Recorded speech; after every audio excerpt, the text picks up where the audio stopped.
for the next part of our program here. We've got some really incredible speakers lined up. As you know, Annie from the MBA will be here. We have speakers from NASDAQ, from MasterCard, from Allbirds, and really cool companies that you may not have heard of before. So, this is looking really great. So I would like to welcome to the stage my two panelists, Eileen from Allbirds and Jackie from MasterCard, to kick off the next section.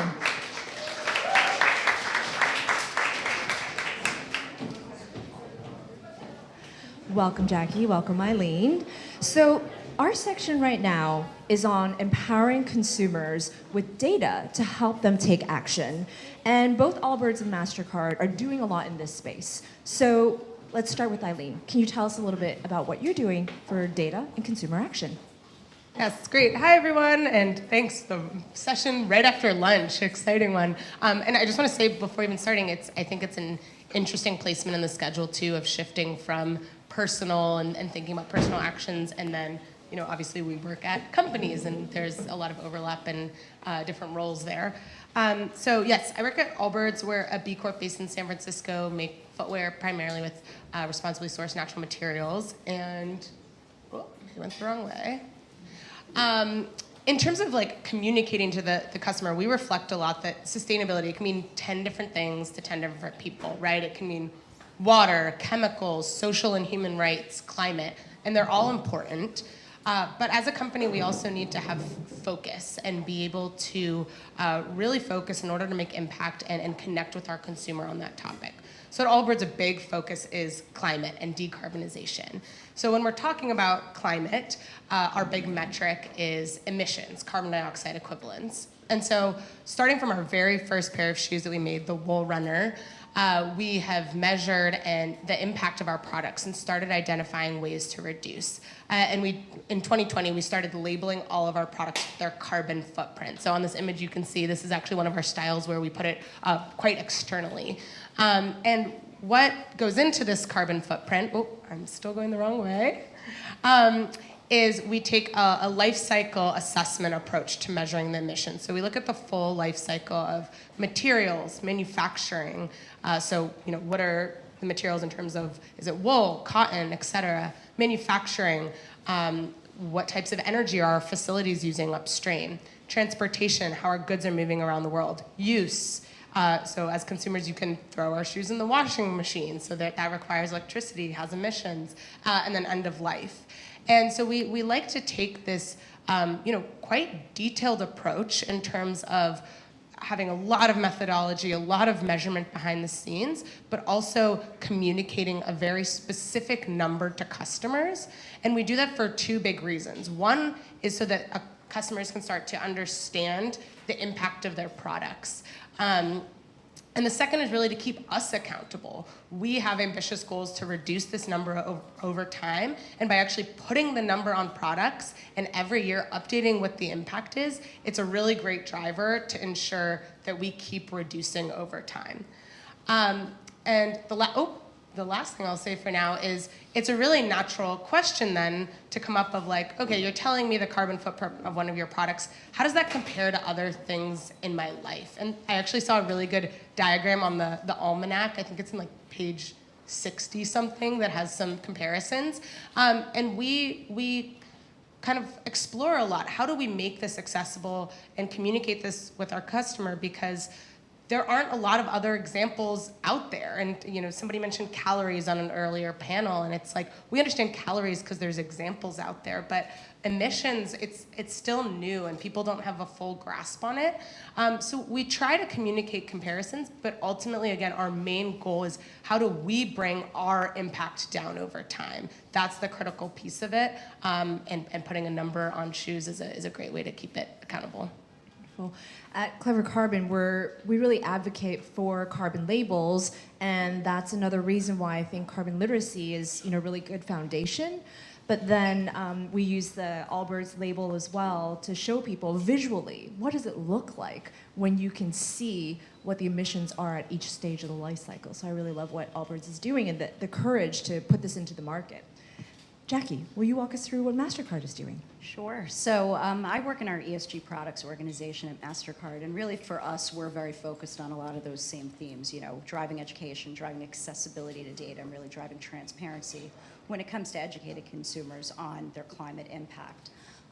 For us, we focus a lot on driving consumer experiences that make that information really easy to understand, really easily digestible for the average consumer, because we really do believe that sustainability is a journey, right? It's kind of like a behavioral change that will take place over time.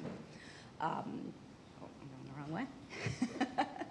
So, for us, we really focus on, again, as I mentioned, those consumer experiences. And, we're working with a lot of our financial institutions to drive compelling consumer experiences that present carbon emissions data in really clear, concise terms, making it very easy to understand, not making it overwhelming, and equally providing consumers with opportunities to take action where they see fit, really. So a lot of this is also around inspiring choice and empowerment along the way. Nice. Thank you. So most consumers don't really know what carbon footprint is. So how has the consumer response been to seeing this data from the perspectives of both companies? So I do see that as something that is shifting, right? More and more consumers are, getting educated, taking the time to learn, and I think there is a lot of curiosity there. There is also a lot of skepticism, right? And especially when information is coming from companies, and in a lot of ways, it's rightfully so. And so I think something that I'm always very, intrigued and excited about this opportunity of connecting with consumers and communicating all of this is that we see, especially as a fashion brand, right? It's a piece of culture, and a lot of people express themselves through fashion, and it becomes a part of identity. And there's actually a responsibility there, along with an opportunity to educate and show, again, what our actions are to decarbonize as a business. But it's a really interesting time where education is increasing. Consumers are, really proactively reaching out to companies and saying, "What are you doing?" and asking very good questions. But it still, requires big collective shifts to help keep pushing all of this forward. Yeah, I agree. And, at the end of the day, it's a number, right? Jackie, what are you seeing? Yeah, I think we've seen consumers be, they're very receptive to receiving this information. And I think particularly when it's presented in the right context and when there are comparisons that, provide a bit more relevance around the data. What we observed in the early days as we were rolling out our solutions were, if you provide the number in isolation, the carbon footprint, carbon calculation in isolation, it's sort of a number that's essentially meaningless, right? There's no context. Is this good? Is it bad? How am I doing? So we found that, kind of layering on that contextualization elevated the relevance of the solution, elevates the relevance of the data point itself, makes it more actionable also in the process. And the other thing that we found is also, having that ability to provide them with guidance, what we like to describe as tips and tricks and insights along the way, is also really powerful because it's kind of like embracing the consumer and supporting them again on that journey that they're taking along with us. Just to kind of second, I completely agree with that. And it's a lot of times I think it can get kind of lost in the noise of measurement for measurement's sake. And the purpose is to drive change, whether it's at companies, whether it's consumer action, and actually suggesting reduction efforts or opportunities to make changes and reduce emissions. That's the critical reason that we're measuring this at all. Yeah. And I think as consumers see it more, they just will kind of get it through osmosis and seeing it repeatedly. I think that is really important as well. Now, Aline, carbon labels. We love carbon labels at Clever Carbon. Will you walk us through the process of, what does it take to make a carbon label, and why aren't more companies doing it now? Yeah, and I could honestly talk about the nerdy details of this forever, so I'll keep it on the shorter end. But there's a few key steps in order to make this happen, right? We need to understand good, transparent data about our products, a challenge that a lot of companies have. They don't even know what their products are made of. We need to have tools to be able to take in that data about our products and then actually calculate the carbon footprint. So in our case, right now we have a tool that we've also gone one step further and open sourced because we recognize it's, again, if we think about calories, if there was just one food company that was doing calories, it's not really easy to make sense of it, but we need everyone to adopt and to your point, kind of see it again and again in our lives. And so there's calculating it. And then, a really interesting, challenging piece that I hear from a lot of other companies is actually embedding that into the work processes, right? Like I've worked really hard to embed this into our design and development process of our shoes and with our marketing teams of how do we actually begin to communicate to the consumer. So it just takes a lot of, again, focus and consistency. And ultimately, we were actually talking about this a bit right before the panel of there's a lot of fear from companies, especially because regulation and all of that is evolving. We're in a moment that it can feel very uncertain and a lot is coming. But from our point of view, it's really important to get started, keep taking those actions, understand that we're going to have to iterate and adjust over time, and that's okay, but we need to get started and build those processes and those muscles internally to work on all of this. And I think the open source framework is really helpful, right? Giving companies a toolkit, an example of what they can go after, especially since Allbirds has done it so well. Now, Jackie, at MasterCard, the consumer isn't necessarily your first consumer. And you're in this tough job of convincing financial institutions to take this on and provide it for their consumers. Can you tell us what you're seeing? It's the ongoing challenge of being in a B2B2C model for sure. But for us, like we've seen financial institutions, obviously, increasingly they're having to answer, right, to entities, right, to stakeholders, to in the investor community increasingly about how they are themselves addressing this topic of sustainability. But additionally, right, so that's a lot of the reason why they would act, right, you would think initially. But what they've also seen, I think, is an opportunity here with this suite of solutions, these ESG-focused solutions ultimately, is the chance to demonstrate their innovation in a new space, right? Because it is still early days for the most part. They're seeing opportunities to engage with consumers on a topic that matters to consumers, and it's a way to do that for a lot of these financial institutions. In a way, we were talking earlier, right, about authenticity. Right? If the banks themselves are focused on sustainability, now having these solutions and offering those to consumers becomes an extension of that commitment that they are increasingly making publicly. So we're seeing a lot of that momentum starting to build, certainly, and I think it's been a momentum journey that's taken some time as well. But we're starting to see, those positive signals there for sure. Almost at the other side of that cusp of like all the banks wanting to sign up and being like, MasterCard has to be like, well, we don't have time to onboard everyone. Oh, please spread the word. So, at Clever Carbon, we teach people about carbon footprint. We often get asked the question, well, then what, right? And Jackie, you alluded to that a little bit.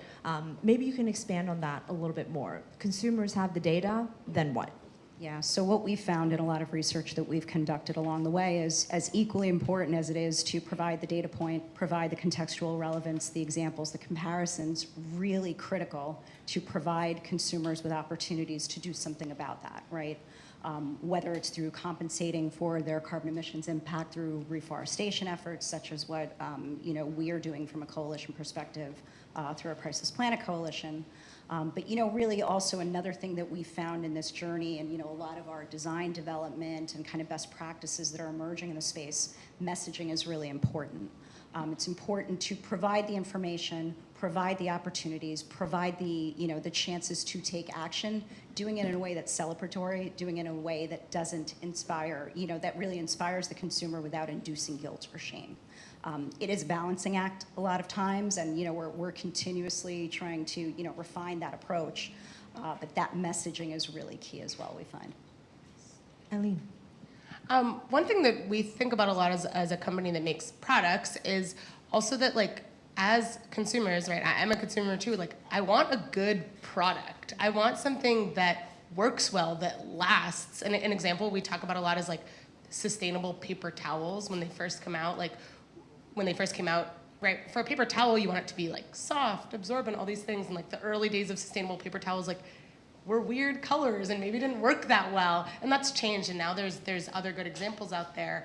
But we in the same case with our shoes, it's we want to make a good product that people can use for a long time, that are products of desire, and it needs to be sustainable. And that a lot of people don't make decisions purely on that sustainability element. And so we need to, like all businesses that make different products and services, need to ensure that that is also happening. I think a lot about like the electric vehicle industry a lot, right? They didn't just make EVs, they made newly designed vehicles that people love and love to use and made it a product of desire. And that's also a really effective way to shift behavior change and shift the ways that we think about products and services we use.